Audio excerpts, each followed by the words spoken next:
Continue discuss کریں گے، ٹھیک ہے؟ پہلی بات کیا فرمائی؟ اے ایمان والو رکوع اور سجدہ کرو۔ اس کا مطلب یہ ہے کہ رکوع اور سجدے کرو کا کیا مطلب ہے؟ نماز پڑھو۔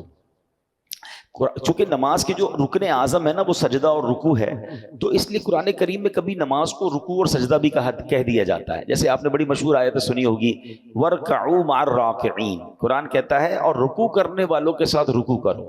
بندہ صرف رکوع تو نہیں کرتا نا، پوری نماز پڑھتا، یہ اشارہ ہے۔ اور یہاں جماعت سے نماز پڑھنے کی طرف اشارہ ہے کہ لوگ جب نماز پڑھ رہے ہیں تو جماعت ہو رہی ہے، ان کے ساتھ مل کر نماز پڑھو۔ تو یہ قرآن کا ایک انداز ہے۔ تو اب پہلا نسخہ کیا قرآن نے دے دیا؟ فرسٹ پوائنٹ، کامیابی کا، فلاح کا پہلا نسخہ کہ نماز پڑھنی ہے۔ پھر دوسرا کیا ہے؟ اچھا اسی میں آگے اللہ نے کیا فرمایا؟ وَاعْبُدُوا رَبَّكُمْ، اور اپنے رب کی عبادت کرو۔ پہلے میں نماز کہہ دی تو اب دوسرے میں کیا ہے؟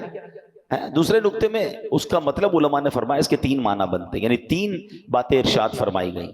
اے ایمان والو کامیابی پانے کے لیے خالصتاً اللہ پاک کی عبادت کرو۔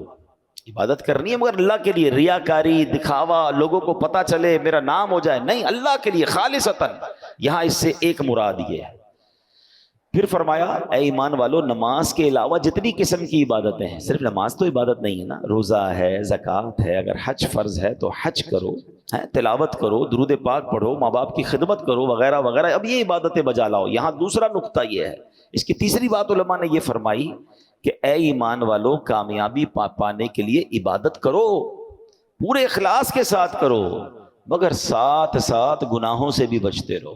یہ بڑا مسئلہ ہے۔ ہم عبادت تو کر لیتے ہیں، ابھی دیکھیں نا رمضان آئے گا تو ماشاءاللہ تقریباً لوگ جن کو اللہ پاک نے ہدایت دی ہے وہ نماز بھی پڑھتے ہیں، روزے بھی رکھتے ہیں، تراویح بھی پڑھتے ہیں، لیکن گناہ سے بچنے والی جو سائیڈ ہے نا ہم اس کو نہیں دیکھ پا رہے ہوتے، اور یہ بہت ضروری ہے۔ اس کو آپ آسان لفظوں میں یوں سمجھیں کہ آپ کبھی ڈاکٹر کے پاس جائیں اور آپ کہیں میرا گلا بڑا خراب ہے، اور ڈاکٹر آپ کو گلے کی دوائی دے، آپ تھوڑے دنوں بعد جائیں کہ ڈاکٹر صاحب ساری دوائی پی لی ابھی تک گلا ٹھیک نہیں ہوا، تو ڈاکٹر صاحب کہیں کہ بھائی آپ نے کوئی ٹھنڈے پانی سے اور کھٹے سے پرہیز کیا تھا؟ تو آپ کہیں نہیں، میں تو دوائی بھی ٹھنڈے پانی سے ہی پیتا ہوں۔ تو ڈاکٹر کیا کہیں گے؟ آپ اور 2-4 ڈبے بھی کھا لیں پھر بھی آپ کا گلا ٹھیک نہیں ہونا۔ دوائی کے ساتھ ساتھ پرہیز بھی تو ضروری ہے نا۔ اب اس کو اس طرح سمجھیں کہ ہم دوائی تو لے رہے ہیں نمازیں پڑھ کے، روزے رکھ کے، مگر پرہیز نہیں کر رہے، گناہ بھی کر رہے ہیں، دونوں ساتھ چلا رہے ہیں۔